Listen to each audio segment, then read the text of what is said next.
Nous allons donc continuer à faire notre première page web. Donc, ma première page web est bien ici. Je vais cette fois l'ouvrir avec Bluefish. Voilà. Donc, pour bien voir que les deux éditeurs sont bien compatibles et vous pouvez tout à fait passer d'un éditeur à un autre sans aucun problème. Donc voilà, Bluefish, fichier, ouvrir. Donc je suis directement sur mon bureau dans création de site web et voici donc mon fichier exemple 1. Je l'ouvre. Donc on voit qu'il fait la reconnaissance automatiquement. Donc ce que l'on a vu, c'est que avant HTML qui est ici, je vais rajouter le doctype. Ah, on s'aperçoit que par rapport à tout à l'heure, vous voyez, il y a tout un ensemble de choses ici.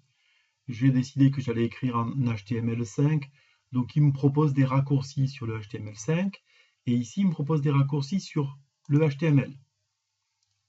Ah, j'ai les doctypes.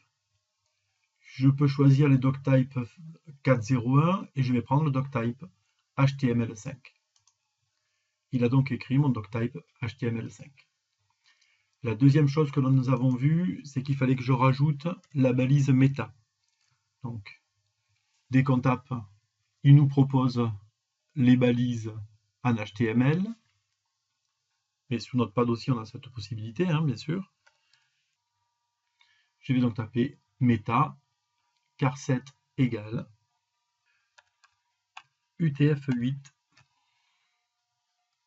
et je ferme ma balise méta. Ici, j'ai mon bonjour à tous. Je peux rajouter une balise BR qui est une balise orpheline, donc je mets à la fin pour aller à la ligne. Donc, et je marque bienvenue. Fichier enregistré sous. Je vais enregistrer sous exemple 2. J'ai donc maintenant les deux fichiers qui existent et je vais regarder ce que me donne exemple 2. Et donc dans exemple 2, cette fois j'avais bien défini mon méta char7, donc il n'y a pas de problème, je suis bien en UTF-8, je suis bien revenu à la ligne ici, il y a bien le title qui est ici, et le navigateur sait que j'utilise le HTML5.